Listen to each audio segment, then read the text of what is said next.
pessoal, sejam muito bem-vindos e muito bem-vindas ao 60 Pode Mais, o podcast, um podcast revelador sobre os 60 mais e a sociedade que os envolve. Hoje estamos gravando diretamente dos estúdios do Clube Empreendedor Brasil, a quem eu agradeço o apoio. Bom, nessa primeira temporada, nós estamos abordando intergeracionalidade. Eu sou Carla Cabral, anfitriã do podcast, sou arquiteta, sou atriz, sou produtora de conteúdo, palestrante e uma mulher 60 a mais. Bom, e aí vocês podem estar perguntando, gente, mas por que ela está trazendo intergeracionalidade? Porque a intergeracionalidade é o vínculo entre pessoas de diferentes idades, baseado em trocas de experiência, conhecimentos, valores e afetos, onde todos se beneficiam e contribuem dessa relação. Geralmente, né, a intergeracionalidade começa em casa. E a gente sabe, quando a gente tem uma família multigeracional, avó, pai, mãe, os filhos, aí os netos, até bisavó, como essa família é rica de vivências. E nós todos estamos vivendo mais. E esse grupo dos 60 a mais é o grupo que mais cresce no Brasil. Olha, no mercado de trabalho, a gente cresceu 63% desde o último censo de 2010 até o censo de 2022. A gente superou a marca dos jovens e adultos. E o que acontece agora? Nós temos 4 gerações no mercado de trabalho. Então, nesse cenário, todo mundo aí vai viver essa intergeracionalidade de alguma maneira, mesmo que não tenha uma família assim, com tantas faixas etárias. Então, desmistificar a imagem da pessoa idosa como alguém sem capacidade para desenvolver sua função na sociedade é primordial. Bom, se você trabalha com pessoas de diferentes gerações, este episódio é para você. E é para você também, que não tem essa experiência, mas pode ter um dia, ou talvez não, mas é sempre bom a gente conhecer a história das outras pessoas, justamente para diminuir preconceito e quebrar esse estereótipo em relação à velhice. Eu estou sempre convidando 2 pessoas de idades diferentes, né? E que convivem e interagem. Bom, se você ainda não segue esse canal, se inscreve aí, tem um botãozinho para se inscrever, tá? Se inscreve. Já se inscreveu? Ótimo. Então, agora curte. Curte porque eu preciso dessa curtida para entregar mais, para o YouTube mostrar para mais pessoas. E a função disso aqui é que várias pessoas vejam, para que esse meu movimento seja ampliado cada vez mais. Tá? No final, eu quero que você compartilhe para alguém que precisa ser impactado por esse conteúdo. Bom, já falei muito, agora vamos falar dos nossos entrevistados aqui, os entrevistados de hoje, que é uma arquiteta e um arquiteto. Bom, já vou entregar. Tia e sobrinho, tá? E são sócios em um escritório de arquitetura. Minha primeira convidada é a Marta Regina Ribeiro Costa, arquiteta e urbanista, com pós-graduação em arquitetura ambiental na Universidade Gama Filho e docência do ensino médio, lecionando edificações em escolas técnicas. Ela tem seu escritório próprio, desenvolve projetos e obras e faz licenciamento junto aos órgãos públicos.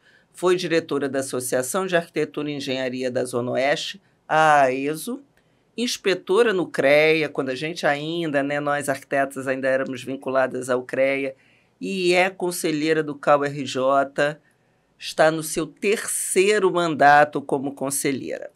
Fundou, junto com outros arquitetos, a Associação de Arquitetos e Urbanistas do Brasil, ALBA, estando atualmente na direção financeira. Marta, muito obrigada, viu, pela sua presença. Adorei o convite, é sempre uma oportunidade da gente falar um pouquinho da nossa profissão, né? Claro, da nossa profissão, da nossa vida. E eu vi que você que, pelo seu currículo, pelas suas atividades, você não só trabalha, você tem milhões de atividades paralelas, você está lutando pela profissão. E aí eu te pergunto, você não pensa em parar, não, depois já passando dos 60 anos? Quando eu iniciei lá, né, com 23 anos, me formei, eu já vi que nós estávamos no momento muito do arquiteto trabalhar como autônomo, né? Foi na década de 80. Então, lá atrás, eu já pesquisei e já vi que antes dos 60, 65, pelos arquitetos que eu conversava, nenhum deles, né, tinha se aposentado. Então, eu já imaginava que até os 65 eu iria trabalhar. Então, eu continuo, né, trabalhando. E a nossa profissão, ela nos permite, aliás, para a gente vir a desenvolvê-la, a gente precisa ter contato com outros profissionais. Né? A gente atua numa área muito diversificada, então a gente precisa ter parcerias. E isso lá atrás me fez procurar outros arquitetos, e com isso sempre tive não digo a necessidade, mas talvez sim uma necessidade de trocas profissionais. Ainda mais porque você era muito sozinha, né? Exatamente, né? Eu sou moradora de Campo Grande, aqui no Rio de Janeiro, na Zona Oeste. Os cursos, eles eram todos aqui no centro. Então, essa troca profissional, eu buscava isso. Então, desde muito cedo, eu procurei unir, e nós éramos arquitetos e engenheiros atuando no CREA na época, a gente já buscou conversar um pouquinho da política profissional. Queria desenvolver. Na realidade, eu percebi que a sociedade não conhecia muito o trabalho do arquiteto. E eu também olhava muito para o resultado financeiro, né? A gente está numa sociedade capitalista, eu olhava para o resultado mas é necessário financeiro também dos arquitetos autônomos, e eu queria mais. E o que eu precisava fazer para eu ter mais? Eu queria me diferenciar. Então, isso sempre fez com que eu tivesse essa busca. Quando eu fundei a associação junto com o grupo, aí veio o convite, né, para fazer parte da inspetoria do CREA. Então, na realidade, eu acho que as coisas meio que foram acontecendo. Você está falando da AESO, né? Isso, lá da Zona Oeste. Isso. Primeiro a gente fundou a associação, né, lá em 92, e eu tive a oportunidade de conhecer na associação, eu tinha 20 e poucos anos, e eu tive a oportunidade de conhecer arquitetos mais velhos, engenheiros mais velhos. E eu via que a gente tinha que trabalhar muito e persistir muito. E que o nosso trabalho só seria valorizado pela sociedade se tivesse uma mudança do produto da nossa profissão entregue à sociedade. Entendi. Então, isso eu fui buscar. Por isso que você é tão ativa.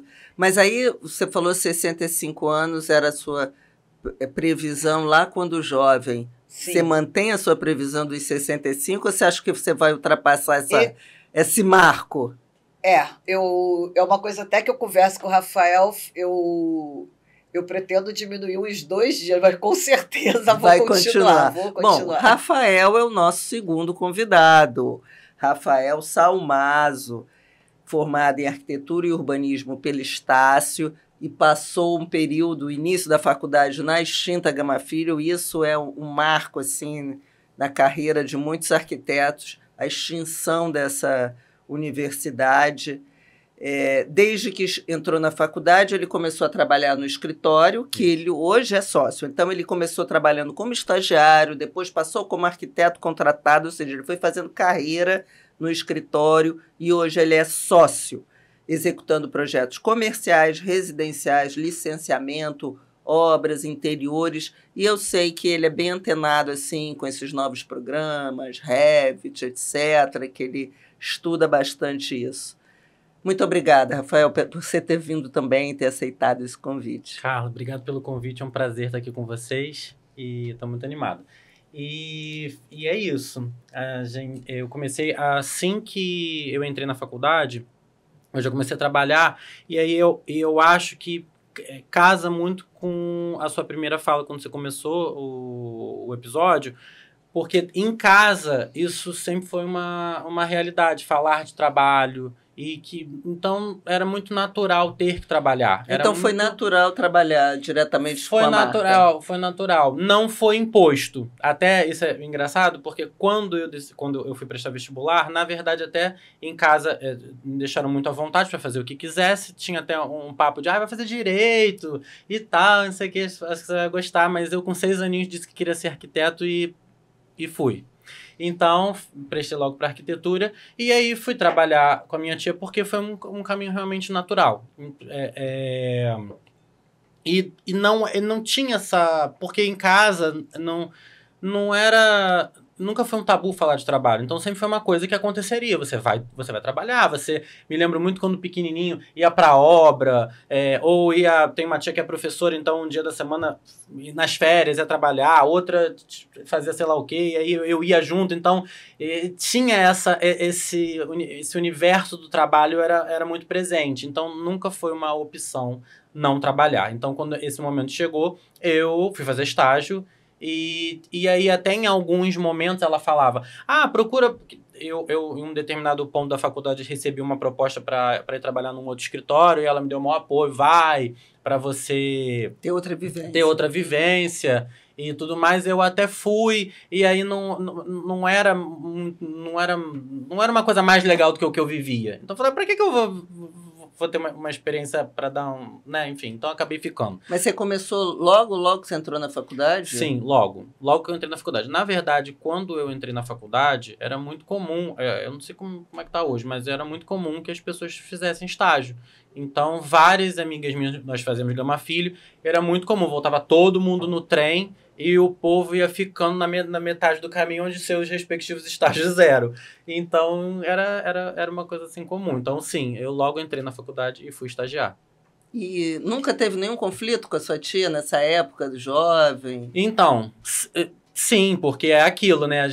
Essa coisa onde a gente entra na questão da geração. Até quando a gente estava vindo para cá, nós estávamos relembrando de um episódio e aí nós rimos muito no carro e eu na verdade, nem lembrava. Há anos que eu não lembrava disso.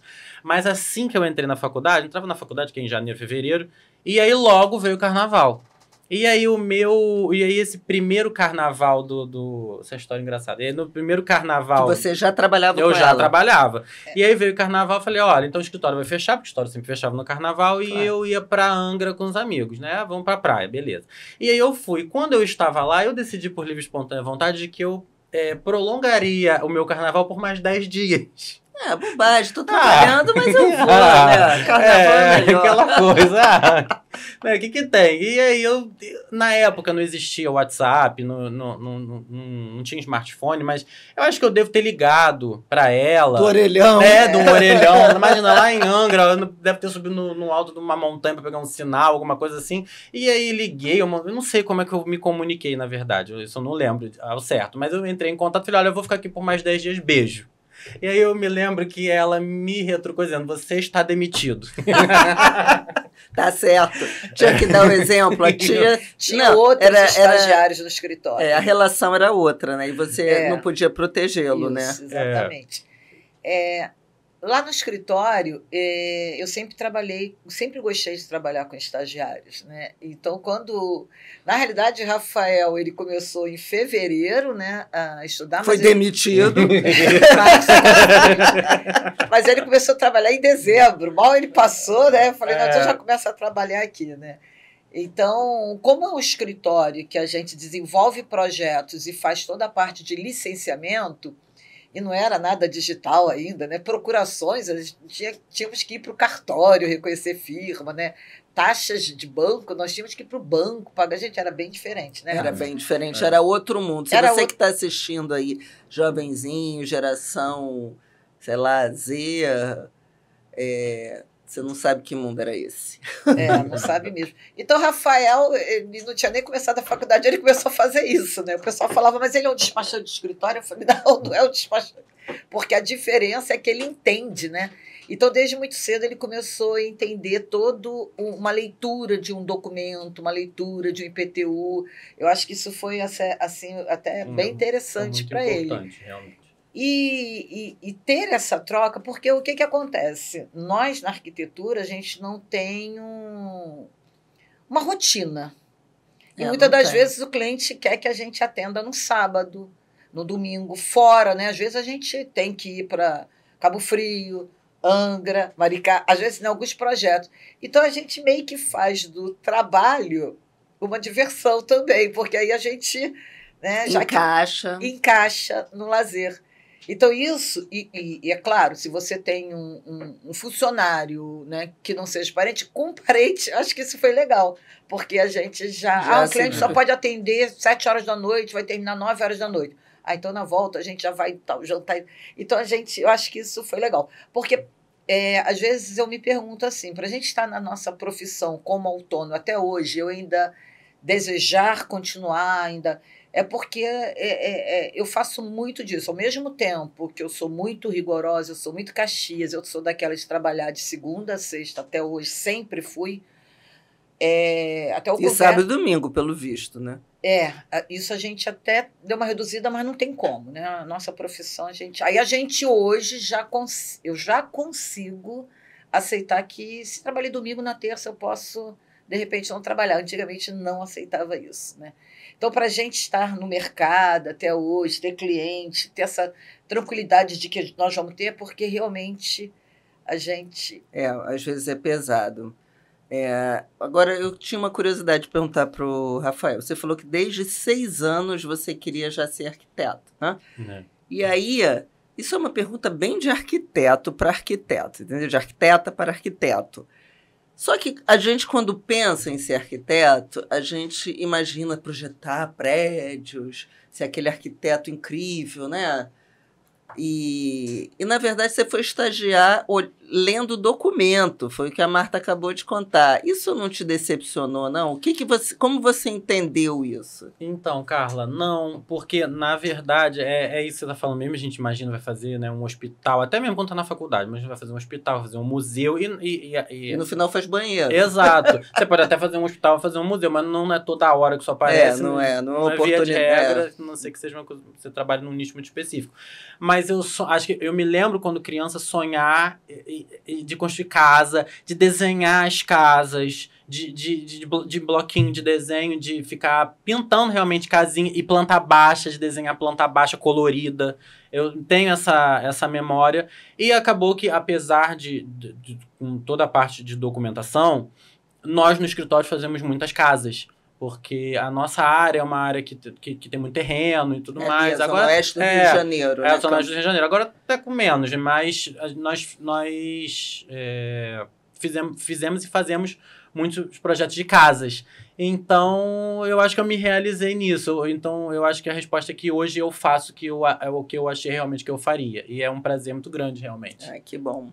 E como é que vocês dividem as responsabilidades no dia a dia do escritório? Existe uma lógica justamente pela diferença de idade, de geração? A gente acaba dividindo, mas fazendo um link com o que a Marta estava falando, eu acho que o sucesso disso e até dessa divisão de tarefas e tudo mais é que realmente nós somos um time. Então, é aquilo de uma pessoa querendo o bem da outra. Né? Então, nada como você lidar com alguém que você quer ver bem. Então, que você está jogando para cima, que você está jogando no mesmo time.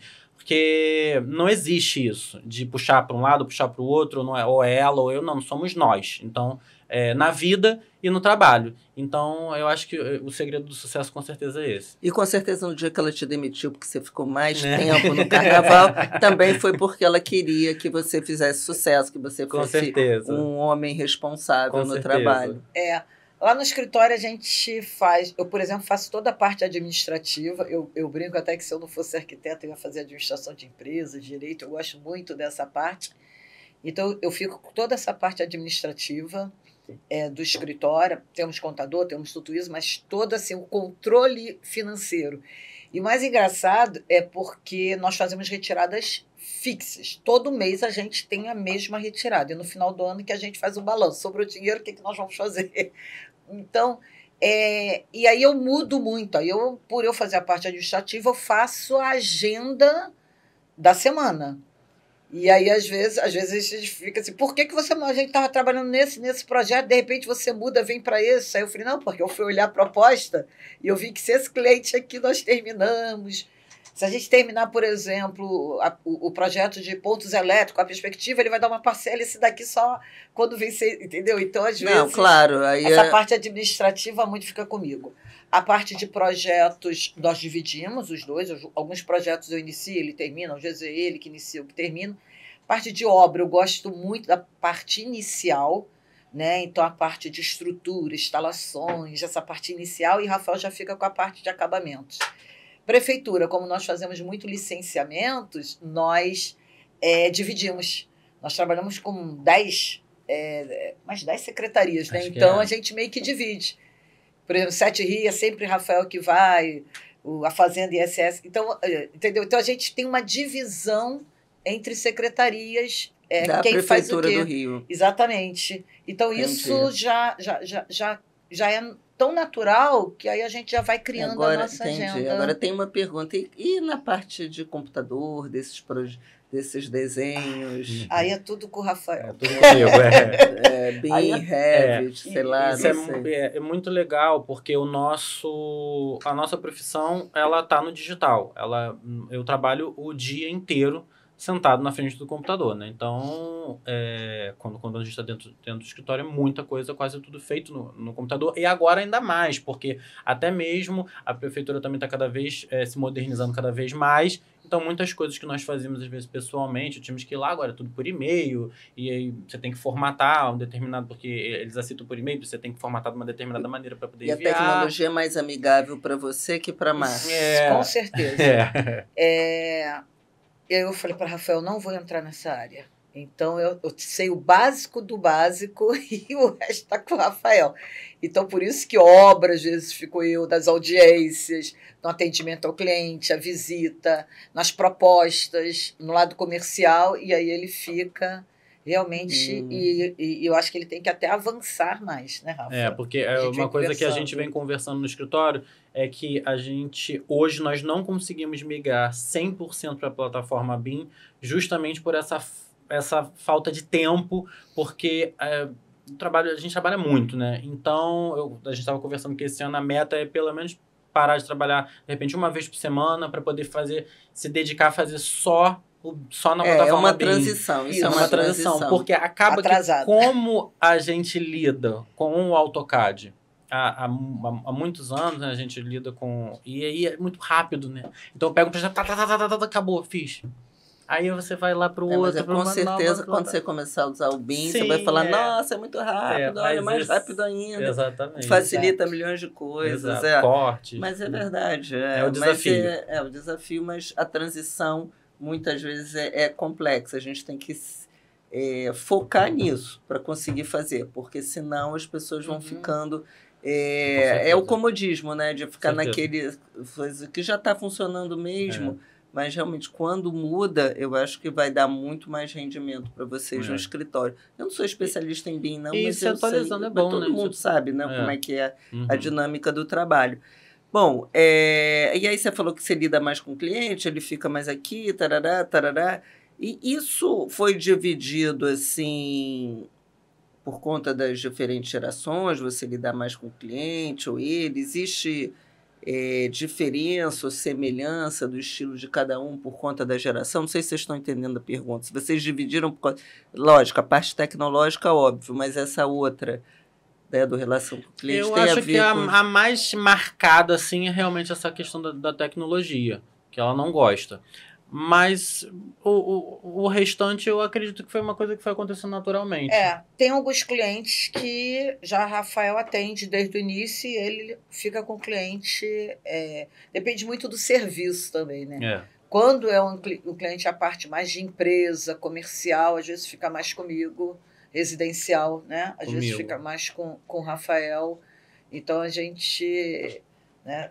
Até estou trazendo ele mais para... Mas por que você tem mais vivência assim, para lidar com a parte empresarial? Sim, porque o que acontece? Mais maturidade, você acha? É isso que eu quero saber. Tratar com empresas, você acha que você precisa ser mais maduro e talvez lidar com famílias diretamente, residencial? nem tanto? Postura? Mas eu acho que a gente nunca nem pensou nisso, mas eu acho que, no caso lá do escritório, foi mais em termos de divisão da tecnologia. Eu falei, não, você... Né, aí com isso você fica mais no escritório. Exatamente. Ele fica mais no Ele escritório. fica, e às vezes quando a gente também tem algum estagiário, né, nem sempre nós temos estagiários, mas quando tem, então acaba que essa que parte... ele fica no comando. Isso, aí...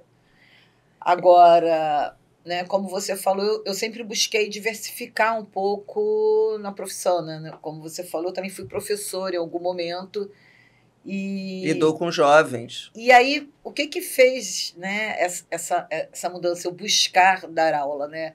Era muito engraçado, porque eu falava assim, eu queria ter estagiários, os estagiários não estavam vindo preparados. Eu falei, então eu vou para dentro da escola e vou preparar estagiários. Mas também não foi só isso, não. Na época, eu fazia toda a parte interna, Rafael, quando começou a estagiar, me deu oportunidade ele começou a fazer o que eu fazia muito, que era ir nos órgãos públicos, né? Porque não tinha ainda a tecnologia. E aí ele já saía da Gama Filho, ele já ia para as secretarias resolver. Já estava na metade do caminho, ia para o centro. Isso. E aí ele também me deu oportunidade de eu estudar, porque eu fui estudar também. E aí eu tirava 2 dias de semana para ir para a escola, dar aula.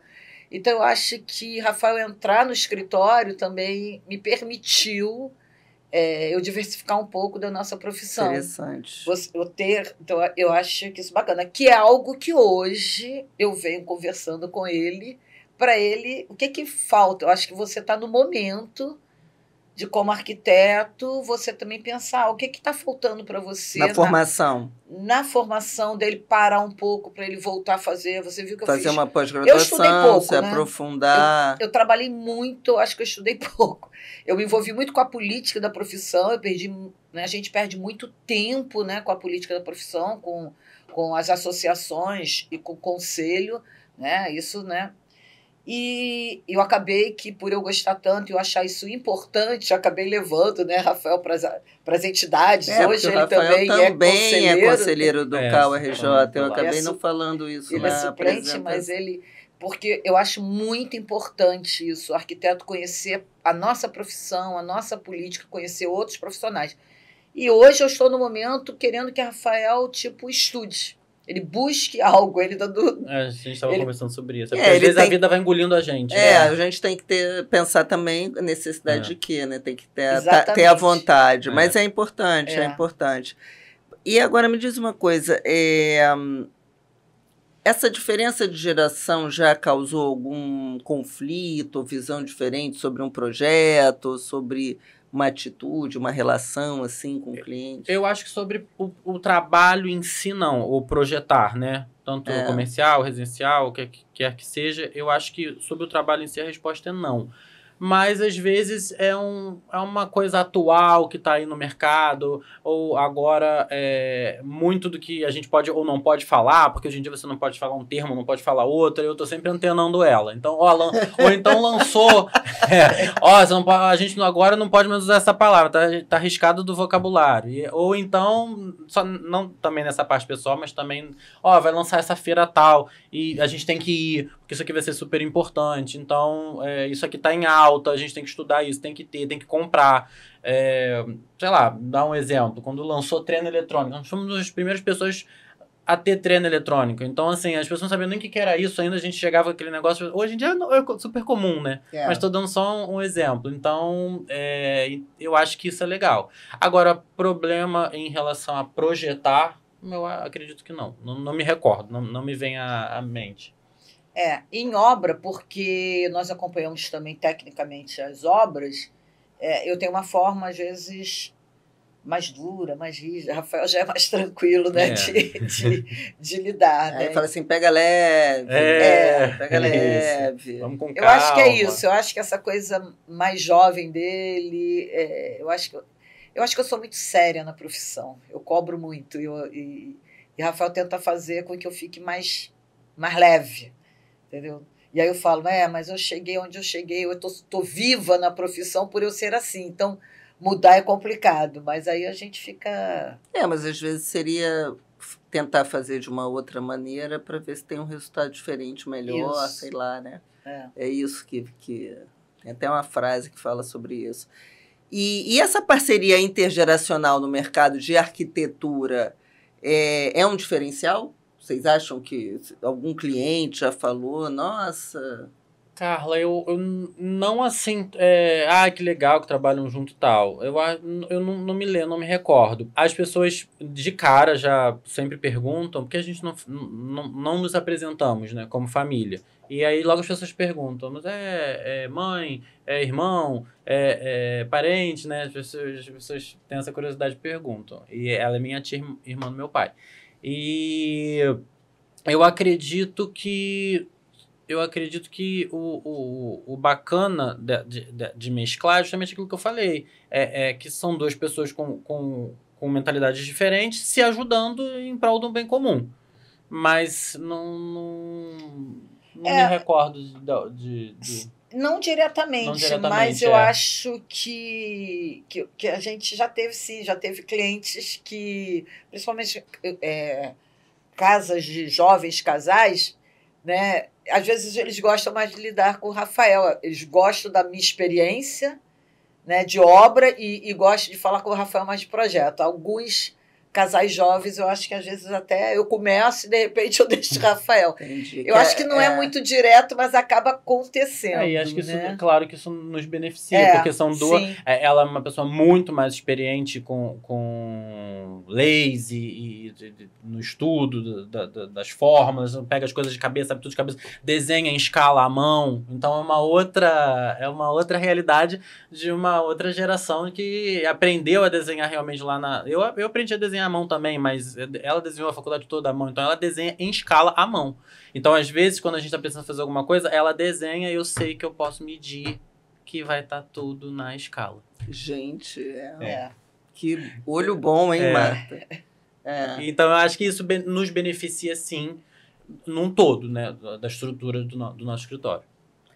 E o fato dela ser sua tia facilitou você já ter ido trabalhar com ela?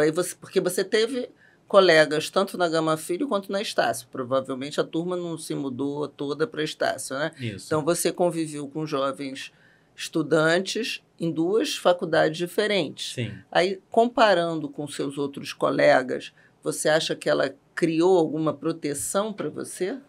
Não sei se... Eu acho que a palavra, não sei se seria bem proteção. É uma vantagem, uma facilidade. Oportunidade. Sim. Acredito que sim. Acho que foi uma coisa natural. Eu acho que até a sociedade, em algum momento... que joga isso pra cima de você como se isso fosse uma coisa ruim, do que, porque mas tá lá por causa da tia, tá lá por conta da família, e realmente até é engraçado você falar disso, porque eu tava, me veio uma coisa na cabeça que uma vez comentando com alguém, e aí surgiu esse assunto, eu falei, gente, essa história triste que eu vendi a bala no sinal, realmente não tem pra contar, porque não foi assim, sabe, que sofrimento, que dureza, como foi difícil, não foi realmente, mas tem um outro lado muito bacana. Foi mais fácil realmente, né, nesse sentido, mas eu acho também que e aí me coube abraçar essa oportunidade, porque eu poderia também não ter. Então, acho que foi vantajoso, sim. Eu acho que abriu portas, mas eu estava lá também disposto a fazer a coisa acontecer. Então, mas a resposta é sim, eu acredito que facilitou. Eu me lembro que quando final de período, né, que se fazia, você mandava imprimir, a gente, enquanto escritório, você tem um contrato, né, com a gráfica. A gente tem uma conta na copiadora. E aí, Rafael nunca passou por essa dificuldade, porque ele encaminhava os projetos direto para copiadora, os projetos da faculdade dele para copiadora e vinha na conta do escritório. Então, isso era uma vantagem que ele tinha, que não precisava se preocupar em pagar, né, aquelas pranchas e tudo mais. Isso era uma coisa assim, bem gritante. Eu me lembro que em alguns períodos ele falava, tia, posso mandar de alguma amiga, depois, né, o escritório paga, depois... Isso assim, que já era uma ajuda muito grande. Quando já era, né, nossa, os alunos ficam desesperados. Agora, como né? era interessante essa época, né? Quer dizer, eu lembro, meu Deus, desenhava no nanquim, aí pegava aquele papel vegetal com nanquim, botava no Isso. tubo, Isso. ia até... Pegava um ônibus, ia até a copiadora, ficava lá esperando sair a planta. Gente, como mudou, né? É verdade. Mudou para melhor. Não, graças a para Deus. melhor, um mundo muito mais ágil. Eu não sei É. porque as pessoas estão sempre precisando de mais tempo, né? E Essa é uma rezava para não loucura. borrar, né? Não rezava para não errar, para não borrar. Pra não E eu borrar. tenho histórias, mas aí tinha que ser um podcast das histórias. Não sei É. se você tem também, de caneta que vaza no desenho, que não sei o quê. Nossa, terrível. Eu cheguei a desenhar 2 ou 3 períodos à mão. É uma experiência legal. É, legal. Então, essa Mas é dúvida- sofrido. É sofrido. Igual fazer maquete, mas eu gostava de fazer maquete. Fiquei feliz. Olha, é muito legal isso, viu? Porque eu espero, claro, vocês são tia, a gente até estava falando sobre isso, eu acho que você estava lembrando da história do Nepo Baby, né? Que sou, né? Então, assim, não tem problema Você nenhum. é um Nepo Baby. Porque eu tava até vendo sobre isso, começou, né, uma coisa lá em Hollywood e tudo mais, mas trazendo para as outras esferas, a resposta é sim, sou, não tem problema nenhum, né? Eu não me sinto diminuído por isso, não acho que as minhas conquistas sejam menores, porque... É cada um com a sua história, né? Exato, cada um com a sua história. Até porque foi protegido até a segunda página, porque já foi demitido. Tem uns perrengues aí no meio do caminho. Com certeza. E eu imagino o puxão de orelha que já deve ter levado da tia para alguma coisa ou outra, né? E hoje ele já trilha o próprio caminho dele, né? Já tem uns clientes que vêm, né, em busca do Rafael, entendeu? Então, né? Então isso é... legal. Não, mas é verdade. A gente, bacana isso. Bacana mesmo.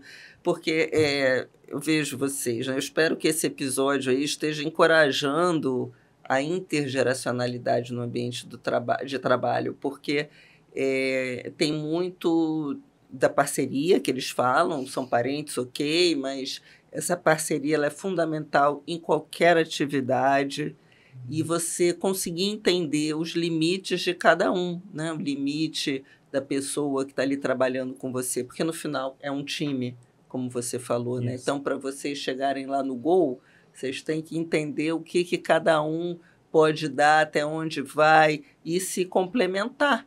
Então, assim, a gente tem que tirar proveito dessas oportunidades, dessas diferentes habilidades que cada um tem, das perspectivas que cada geração oferece. Ele falou sobre as palavras que a gente não pode falar mais. Isso é um problema, assim, para a gente, né? Porque a gente cresceu acostumado a falar certas coisas que não tinham uma outra... Quer dizer, tinha uma ótica sempre para isso. teve um significado, sempre teve esse significado, mas a gente nunca olhou com esse significado. Hoje isso está mais claro e até é bom a gente saber, conhecer e realmente esses termos e deixar de falar, óbvio, mas às vezes é difícil.